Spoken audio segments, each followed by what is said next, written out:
할렐루야. 예, 주님을 보는 듯합니다 해두고 나중에 미워하고 하시면 안 됩니다. 우리 주님을 대하듯 우리 옆에 분들을 대할 수 있는 성도님들이 되었으면 좋겠습니다.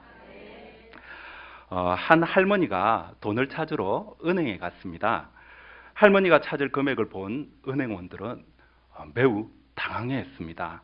왜냐하면 금액을 적는 곳에 전부 이렇게 적어 놓으셨기 때문입니다. 은행원이 당황스러워서 할머니에게 말씀드렸어요. 할머니, 액수를 적어 주셔야 돼요.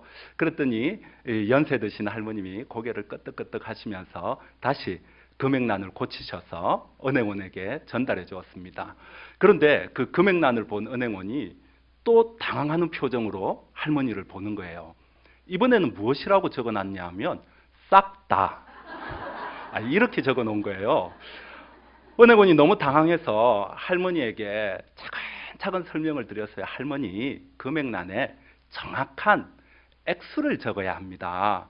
그랬더니 할머니가 격하게 고개를 끄덕끄덕거리시면서 금액란을 고쳐서 이제 은행원에게 다 건네줬습니다.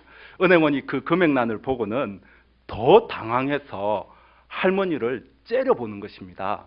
금액란에 무엇이라고 적혀 있느냐 하면 몽땅. 오늘 이 시간 하나님께서 우리 새벽교회 성도님들을 위하여 준비하신 은혜를 몽땅 받으시기 바랍니다. 우리 옆에 분과 다시 한 번 더 인사 나누겠습니다. 하나님의 은혜 몽땅 받으세요.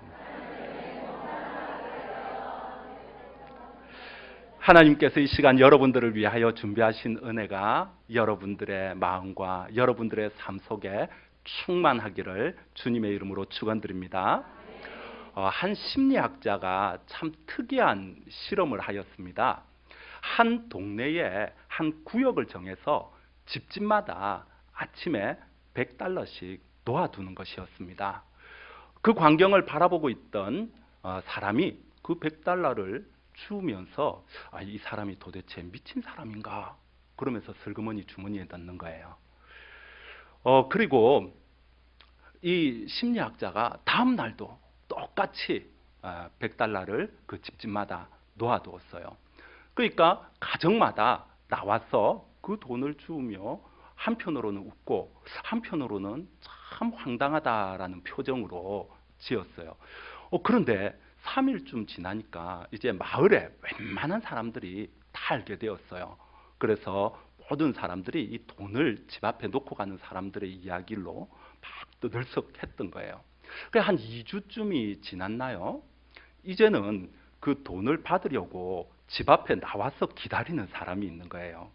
그리고 또 시간이 지나서 한 2주가 더 지나 이제 4주째 접어들었을 때는 이 사람들이 당연한 듯이 그 돈을 주어서 받는 거예요. 드디어 한 달이라는 시간이 지나고 난 뒤에 이 심리학자는 자기가 계획하고 있던 연구대로 더 이상 집집마다 그 돈을 놓지를 않는 것입니다. 그랬더니 돈을 주려고 나와 있던 사람이 그 심리학자를 부릅니다. 이보게, 일로 와보게. 왜 돈을 안 주고 그냥 가는가? 그러는 거예요. 굉장히 괘씸하다는 듯이 째려보면서 왜 안 주고 가는가라는 거예요. 우리는 이 모습을 바라보면서 한 가지 깨닫는 게 있습니다. 그게 뭐냐면 많은 사람들이 거저 얻게 되는 은혜를 당연한 듯이 생각하는 경우들이 많이 있다는 것입니다. 그리고 그 은혜를 안 베푼다 하더라도 하나 잘못된 게 없음에도 불구하고 오히려 은혜를 베풀지 않은 것 때문에 미심쩍어하고 또 불쾌해하고 그러는 것입니다. 그런데 이것이 이 심리학자가 실험했던 사람들의 모습뿐만 아니라 오늘날 우리 그리스도인들 모습 가운데도 이런 모습을 보게 됩니다. 우리는 정말 하나님께 많은 은혜를 받았습니다. 그럼에도 불구하고 우리의 마음속에 하나님의 은혜가 쌓여가면 쌓여갈수록 더 감격하고 더 기뻐하며 하나님을 더 잘 섬겨야 되는데 시간이 흐를수록 무감각해지는 거예요. 당연한 듯이 하나님이 새날에 호흡을 주신 것 당연한 것이다. 자녀들이 잘 풀리게 되면 당연한 것이다. 신앙생활 하는데 큰 어려움이 없으면 당연한 것이다. 이렇게 생각하는 현대인들이 적지 않다라는 것입니다. 그런데 사실 그것이 당연한 것입니까? 아니죠. 하나님의 은혜인 것이죠. 오늘이 어저께 죽었던 사람 가운데 그토록 갈망했던 하루, 단 하루만 더 살게 해달라고 소망했던 하루일 수 있다는 것입니다. 어제 죽은 사람에게는 그 무엇과도 바꿀 수 없는 오늘 하루인데 적어도 여기 계신 분들은 그 소중한 하루를 누리고 있지 않습니까? 그것도 주의 몸된 교회에서 하나님께 예배를 드리며 이 귀한 시간을 누리고 있지 않습니까? 이것이 바로 하나님의 은혜인 것입니다. 오늘 사도 베드로는 성도들에게 권면의 말씀을 주고 있습니다. 오늘 말씀은 믿지 않는 사람들에게 하는 말씀이 아닙니다. 믿는 성도들에게 하는 말씀입니다. 선한 청지기 같이 서로 봉사하라라는 것입니다. 우리가 봉사해야 할 이유가 무엇입니까? 사도 베드로가 권면하기 때문에 해야 하는 것입니까? 아니면 복받기 위해서 주의 몸된 교회를 섬기고 봉사해야 하는 것입니까? 아니면 내가 직분을 받았기 때문에 싫든 좋든 봉사를 해야 한다라는 것입니까? 아니면 어떤 일을 맡았기 때문에 그 책임감 때문에 봉사를 해야 하는 것입니까? 아닙니다. 본질적으로 우리가 주님을 섬기고 주의 몸된 교회를 섬기고 봉사하는 것은 하나님의 은혜 때문입니다. 하나님께서 죄인이었던 우리들, 멸망할 수밖에 없었던 우리들에게 은혜를 베풀어 주셔서 천국의 소망을 주셨습니다. 우리는 영원한 생명을 소유하고 살아가는 사람들입니다. 사실 이 은혜 하나만으로도 우리는 하나님 앞에 더 이상 바랄 것이 없습니다. 이것만으로도 평생을 감사하고 평생을 주님을 섬겨도 우리가 하나님께 뭐라 말할 수가 없습니다. 멸망할 수밖에 없는 존재를 구원의 은총을 주셨는데 이게 얼마나 감사한 일입니까? 그런데 말입니다. 우리가 그런 은혜를 받고 누림에도 불구하고 그 하나님의 은혜를 잊어버리는 경우가 있습니다. 우리 첫사랑 있지 않습니까? 하나님이 처음 나를 만나 주셨을 때 예배를 드리며 감격의 눈물을 흘렸을 때에 이 세상 그 무엇과도 바꿀 수 없는 마음의 기쁨과 평강 말입니다. 하나님께서 우리에게 주신 그 평강, 그 아무것도 빼앗을 수 없는 그 평강 말입니다. 그 평강을 누릴 때에, 그 첫사랑을 누릴 때에 우리가 얼마나 기뻤습니까? 내 평생을, 나의 모든 것을 하나님을 위해 살리라. 그런데 인간은 망각의 동물입니다. 그렇게 다짐했는데 시간이 흐르면 흐를수록 하나님의 그 은혜가 잊혀지는 것입니다. 아니요, 어쩌면 이것이 당연한 것이다 라고 생각하고 더 많은 것들을 하나님께 요구하고 있지는 않은지 모르겠습니다. 제가 섬기던 교회 가운데 한 안수 집사님이 어느 날 저에게 그런 고백을 하는 것입니다. 설교를 듣고 난 뒤에, 목사님, 저는 여태껏 축복받기 위해서 봉사했습니다. 하나님의 일을 열심히 하면 하나님께서 복 주실 것이라고 믿었기 때문에 충성을 다하여 봉사하였습니다. 그런데 말씀을 듣고 보니 그것이 아닙니다. 제가 구원의 은총을 받은 것, 하나님의 자녀로 삼아주신 것, 아니 이거 하나만으로도 내 평생을 하나님께 바쳐도 아깝지 않은 건데 내가 그것도 모르고 복받기 위해서 하나님 축복해 주십시오. 그리고 내 뜻대로 되어지지 않으면 하나님 왜 이러십니까? 하고 또 원망을 하고 그랬다는 것입니다. 그리고는 하나님의 구원의 은총만으로도 나는 참 감사하다, 참 큰 축복을 받았다, 무엇을 더 바라겠느냐, 그런 마음을 먹게 되었다는 것입니다. 사랑하는 성도 여러분, 물질의 축복, 건강의 축복, 많은 사람들, 믿지 않는 사람들도 원합니다. 하나님을 믿는 것, 하나님을 섬기는 것, 우리는 구원의 은총만으로도 족합니다. 하나님께서 주시는 건강의 복, 물질의 복이 있습니까?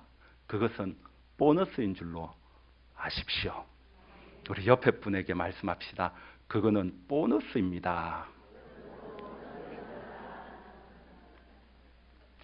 그렇습니다. 우리가 하나님을 믿고 하나님의 자녀가 되고 구원의 은총을 받은 것만으로도 우리는 더 이상 하나님께 요구할 것이 없습니다. 하나님께서 그 외에 우리에게 주시는 것은 다 보너스입니다. 주셔도 감사하고 안 주셔도 감사하고, 하지만 기왕이면 주옵소서 기도도 하시고요. 그러면서 하나님이 주신 은혜를 생각하며 우리는 봉사해야 하는 것입니다. 그리고 베드로는 또 한 가지 권면의 말씀을 두고 있습니다. 우리가 무엇을 위해서 봉사해야 하느냐, 우리가 무엇을 위해 헌신해야 하느냐, 그것은 바로 하나님의 영광을 위한 것입니다. 우리가 읽었던 본문 11절 말씀을 보게 되면요, 이 모든 것이 하나님의 영광을 위하여 하라는 것입니다. 사랑하는 성도 여러분, 초대교회가 부흥했지 않습니까? 사도행전 초대교회가 부흥했습니다. 많은 교회, 많은 성도들이 그 초대교회를 사모합니다. 그런데 그 초대교회가 어떠한 삶을 살았습니까? 그들이 성도들 서로 간에도 서로의 것을 나누고, 뿐만 아니라 지역민들에게도 나누며 서로 통용하고 하나님의 영광을 위하여 살았습니다. 그랬더니 믿지 않는 사람들도 그리스도인들을 칭송했다라고 성경은 말씀하십니다. 그리고 초대교회가 부흥하게 되었던 것입니다. 그렇습니다. 하나님의 영광을 위하여 봉사하는 것입니다. 우리가 하나님의 몸된 교회를 섬기면서 가끔 속상하고 또 시험에 들고 또 섭섭할 때가 있습니다. 왜 그런 줄 아십니까? 나도 모르는 사이에 하나님의 영광이 아니라 나의 영광을 구하다가 그렇게 되는 것입니다. 하나님의 영광을 위해서 봉사하고 하나님의 영광을 위해서 섬기고 하나님의 영광을 위해서 나누어야 되는데, 내가 이렇게 열심히 섬기면 누군가가 알아주겠지, 내가 이렇게 충성하면 누군가가 보고 칭찬해 주겠지, 이런 마음이 있으면 그 누군가가 칭찬해 주면 괜찮지만 칭찬해 주지 않으면 섭섭합니다. 인정해 주지 않으면 불평의 마음이 생긴다는 거예요. 때로는 시험이 찾아오기도 합니다. 그것으로 인하여 시험에 들기도 합니다. 그런데요, 하나님의 영광을 위해서 한다면 우리가 잘 알지 않습니까? 하나님은 신실하신 분입니다. 하나님은 전능하신 분입니다. 전지하다는 것은 모든 것을 아시고 전능하시다는 것은 모든 것을 하실 수 있다는 것입니다. 전지하신 하나님이 모든 것을 아시기에 우리가 아무도 모르게 봉사해도, 우리가 아무리도 모르게 헌신해도 하나님은 다 아신다는 것입니다. 그렇기 때문에 섭섭하지 않은 거예요. 우리가 하나님의 영광을 위해서 하는 건데 하나님만 아시면 되지, 하나님만 그래 잘했다, 그래 김 목사야 잘했다, 그래 김 집사야 잘했다, 그러면 이 집사님 서운하니까 그래 이 집사야 잘했다. 하나님이 우리의 봉사, 우리의 섬김을 보고 하나님께서 인정해 주시면 되죠. 그러면 아이고 하나님께서 다 아시는데, 전지하신 분이신데 내가 섭섭할 게 무엇이 있어? 아니 내가 시험에 왜 들어? 못 알아준다고, 옆에서 도와주지 않는다고 섭섭할 것도 없고 시험에 들 것도 없는 겁니다. 하나님만 알아주시면 되기 때문에 우리는 그것으로 족할 수가 있는 것입니다. 하지만 우리가 인간을 보게 된다면 그렇게 안 됩니다. 인간의 눈치가 보이고요, 누군가가 보는 데서는 더 열심히 하는 척하게 되게요. 그리고 그 누군가가 나에게 관심을 가져주지 않고 칭찬해주지 않으면 섭섭한 마음이 들어올 수밖에 없습니다. 성경에도 그런 예들을 적지 않게 찾아봅니다. 여러분, 이스라엘 역사에서 초대 왕이라는 것은 대단한 영예입니다. 사울 왕이 초대 왕으로 세워졌습니다. 그런데 그가 망한 본질적인 이유는 무엇입니까? 하나님의 영광이 아니라 하나님 앞에서가 아니라 백성들, 사람들의 시선을 의식했기 때문입니다. 그렇기 때문에 다윗을 시기할 수밖에 없었고요. 결국 그는 망할 수밖에 없었던 것입니다. 이처럼 우리가 먹든지 마시든지 무슨 일을 하든지 하나님의 영광을 위하여 하는 성도님들이 되시기를 바랍니다. 조셉 하이든이라는 작곡가가 있습니다. 이 사람은 참으로 훌륭한 작곡가이고 불후의 명곡을 작곡한 사람입니다. 이 사람이 작곡했던 곡 가운데 대표적인 곡이 천지창조라는 곡입니다. 이 사람의 곡이 비엔나에서 연주되어졌던 적이 있습니다. 그런데 그때 이 하이든은 몸이 매우 아팠습니다. 그래서 그는 저 뒷좌석 발코니석에 앉아서 자신의 곡을 지휘자가 연주하는 것을 듣고 있었습니다. 지휘자 역시 아주 훌륭한 지휘자였습니다. 앞에 나와서 아주 훌륭하게 지휘봉을 휘저으며 연주를 했고 많은 청중들이 그 곡을 들으며 감동을 받았습니다. 그 연주가 끝나는 순간 사람들이 고함을 지르며 환호성을 지르며 박수를 막 보냈습니다. 그때 이 지휘자가 청중을 조용히 시키는 것입니다. 그리고는 손을 뻗어서 저 발코니 뒷좌석에 앉아있는 하이든을 가르치며 이 아름다운 곡, 이 훌륭한 곡은 바로 저분께서 작곡하신 곡입니다. 그랬더니 청중들이 그 하이든 쪽을 향하여서 일어나서 기립박수를 치는 것입니다. 너무 훌륭하다라는 것입니다. 그런데 몸이 매우 아픈 가운데서도 이 하이든 역시 청중들을 조용히 시키는 것입니다. 그리고 이렇게 말합니다. 아닙니다. 나는 아무것도 아닙니다. 주님께서 나에게 지혜를 주셨기에, 주님께서 영감을 주셨기에 이 곡을 만들 수가 있었습니다. 이 모든 것은 하나님이 영광을 받으셔야 합니다. 할렐루야. 여러분, 저는 그 예화를 들으면서 하이든이 훌륭한 작곡가가 되고 위대한 인생을 살 수밖에 없었구나라고 결론을 내릴 수밖에 없었습니다.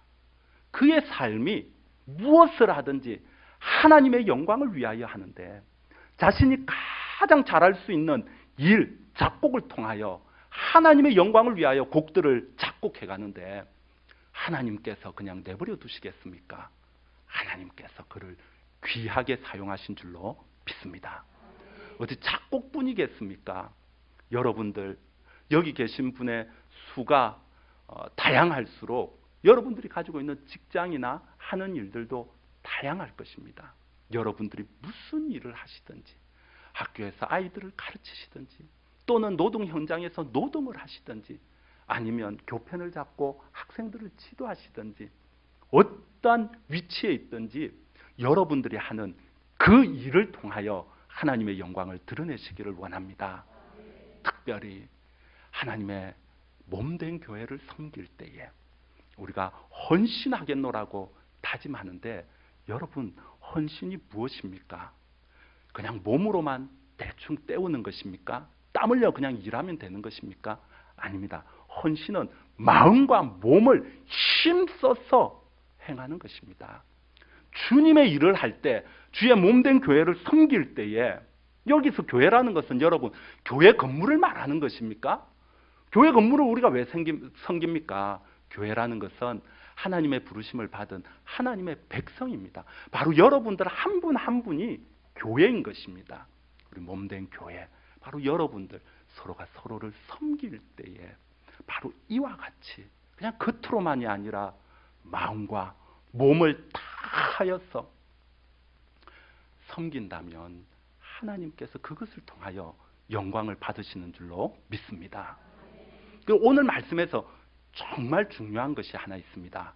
그게 뭐냐면 10절의 마지막에 서로 봉사하라는 것입니다. 오늘 설교 제목이 바로 서로 봉사하라는 것입니다.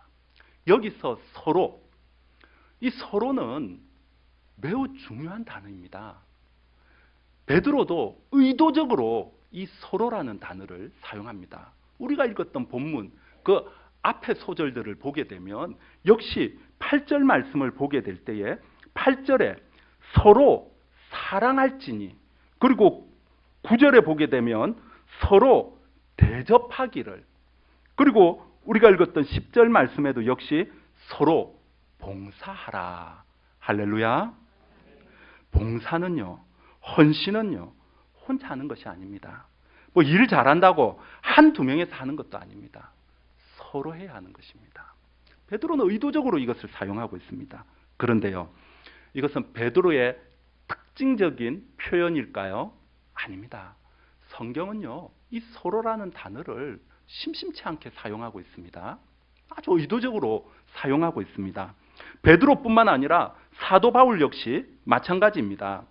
사도 바울은 로마서 12장 10절에서 서로 우애하고 존경하기를 서로 먼저 하라. 할렐루야. 그리고 갈라디아서 6장 2절에 너희가 짐을 서로 지라. 골로새서 3장 13절에서는 서로 용납하여 피차 용서하되. 어느 한쪽이 아닙니다. 서로 용납하라는 것입니다. 사도 야고보 역시요, 그냥 기도하라고 하지 않습니다. 서로 기도하라. 서로 기도하라라는 것입니다. 그런데 참 재미있는 것은 로핑크라는 아주 탁월한 신학자가 있습니다. 이 신학자가 예수는 어떤 공동체를 원했나라는 책을 저술했는데요. 굉장한 분량, 한 장에 걸친, 넘기는 한 장 말고요, 한 챕터 한 장, 그 한 장의 어마어마한 분량에 성경에서, 신약 성경에서 서로라는 단어가 사용된 구절들을 쫙 뽑아서 해석해주고 있는 장이 있습니다. 바로 그 장에서 조금 전에 말씀드렸던 사도 바울이든 또 히브리서 기자든 사도 야고보 역시 마찬가지입니다.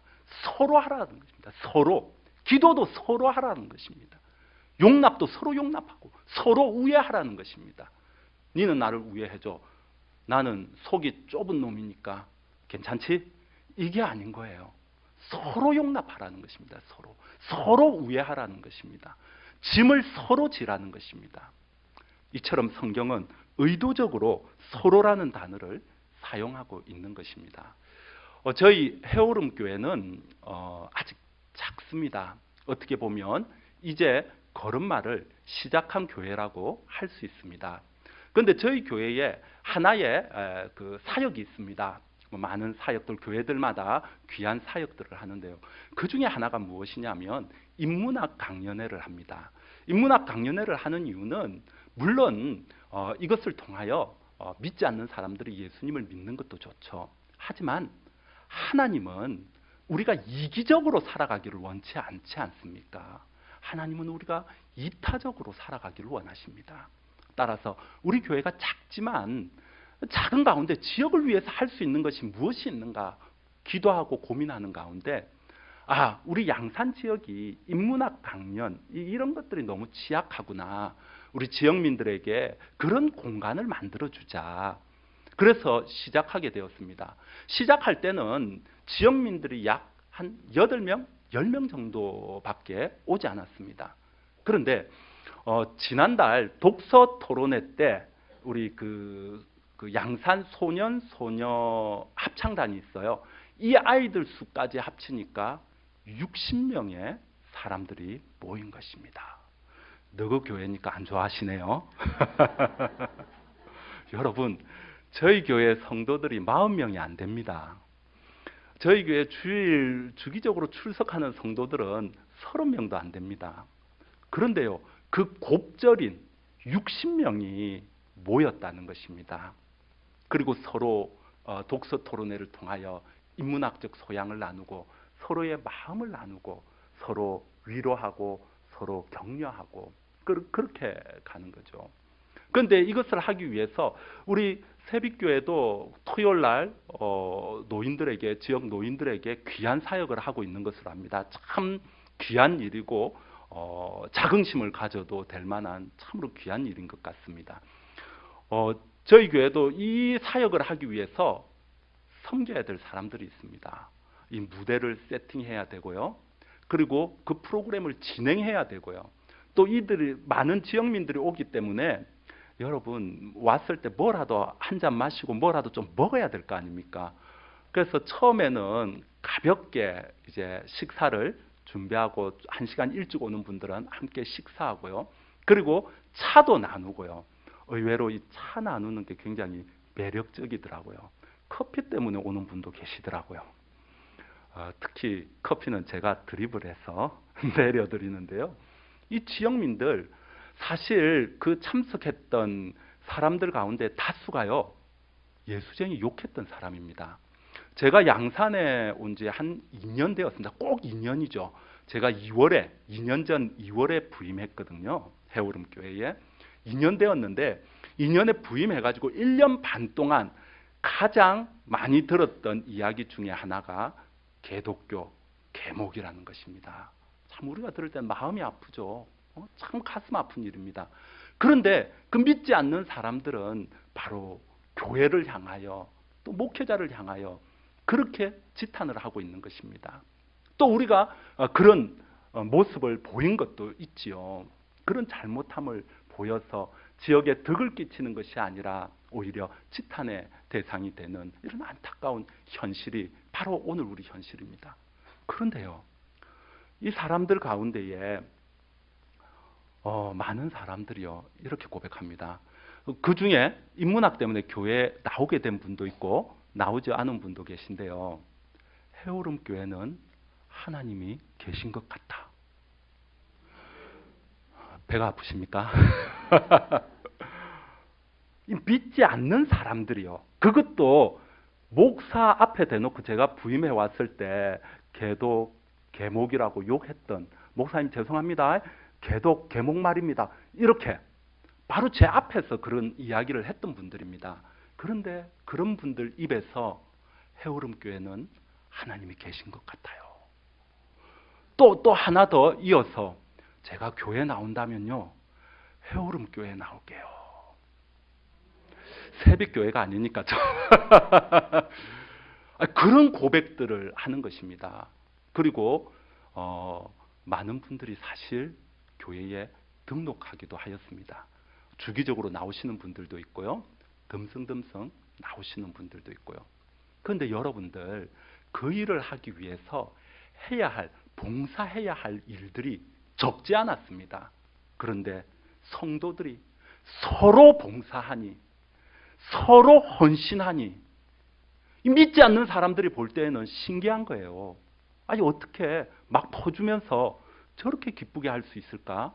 저렇게 서로 정겹게 할 수 있을까? 그들 눈에는 그렇게 보였던 거예요. 바로 그 섬김을 통하여 복음이 그들에게 전하여진 것입니다. 사랑하는 성도 여러분, 그렇습니다. 누구 한 사람 일 잘한다고, 혹 회장님, 총무님, 각 기관마다, 각 부서마다 그 소수 몇 분이 잘한다고, 어이구 우리 회장님 잘하시네요, 우리 총무님 잘하시네요 하고 일을 다 맡기는 것이 아닙니다. 하나님의 몸된 교회는요, 서로 봉사해야 하는 줄로 믿습니다. 저희 부친께서 이런 말씀을 하셨습니다. 제가 중학생 때부터 들었던 이야기인데요. 건서가, 네가 조금 힘들면 다른 사람이 조금 편해진다. 무슨 일을 하든지 네가 조금 더 수고해라. 저는 중학생 때는 몰랐는데요.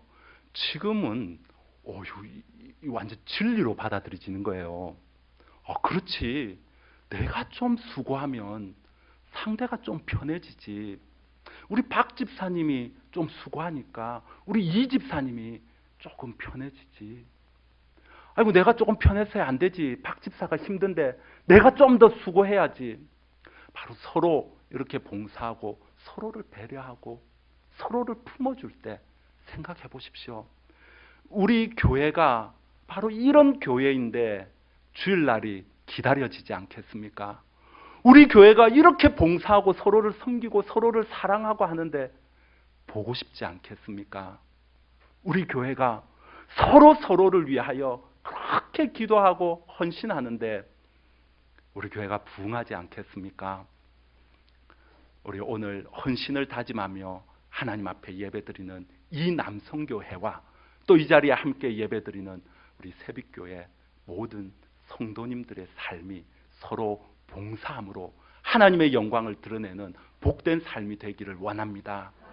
그리하여 여러분들의 삶의 자리자리마다 여러분들의 하는 일들마다 늘 하나님께서 함께하여 주셔서 하나님이 요셉과 함께 하셨을 때에 요셉이 범사에 형통하였던 것처럼 하나님께서 여러 성도님들과 함께 하심으로 여러분들의 삶이, 여러분들의 삶의 자리가, 여러분들의 하는 일들이 범사가 형통하기를 주님의 이름으로 축복드립니다. 기도드리겠습니다.